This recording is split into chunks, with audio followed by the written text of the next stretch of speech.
د پښتونخوا انرژي ډیولپمنٹ ارګنایزیشن پیډو د چیف ایگزیکټیو د بالاکوټ دوره.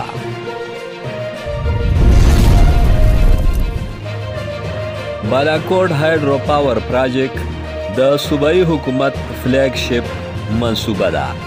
انجینیر نعیم خان.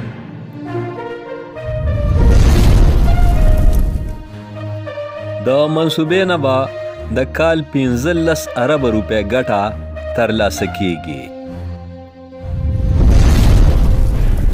منصوبې سره به 1400 کسان په روزګار شي. چیف ایگزیکټیو پیډو. تفصیلات د خیبر پختونخوا په ماسره ضلع کې د صوبې په لوی بجلیګر بالاکوټ هایډرو پاور پراجیکټ توند رفتار سره کار روان دی. د اوبو نه د بجلی جوړولو دا منصوبه د چینی انجینرانو په مرسته ترسره کیږي چې د بجلی پیداوار یې 300 میگا واټه دی.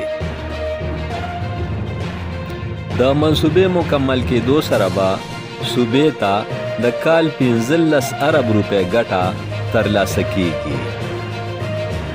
دا وینا د پښتونخوا انرژي ډیولپمنٹ ارګنایزیشن پیډو چیف ایگزیکټیو افیسر انجینیر محمد نعیم خان د بالاکوټ بجلیګر سایټ دورې په وخت کړې ده. د دورې مقصد د روان تعمیراتي کار د رفتار جایزه اخیستل وو. د پیډو مشر په منصوبه کارکونکو د چینی تعمیراتي کمپنۍ غزوبا چاینا او ترک کنسلټنټ کمپنی ډولسار د ټیم غړو سره یوځای د سایټ دوره وکړه.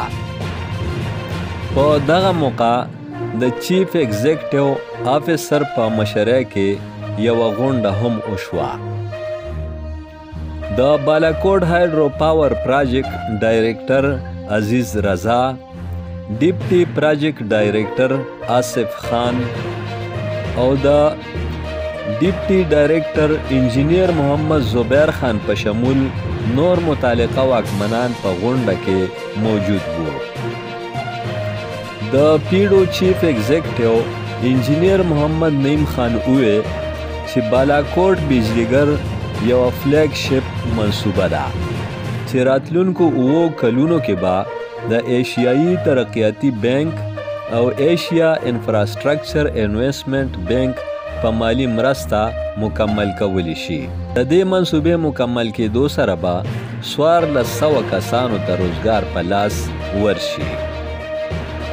غونډه کې د منصوبې لپاره د ځمکې اخیستو په هلو ځلو او پیشرفت اطمینان څرګند کړی شو او په ډاګه کړی شوه چې د منصوبې ډیټایل ډیزاین ورک د وړاندې نه کامیابۍ سره په ټاکلې موده کې ترسره کړی شوی دی.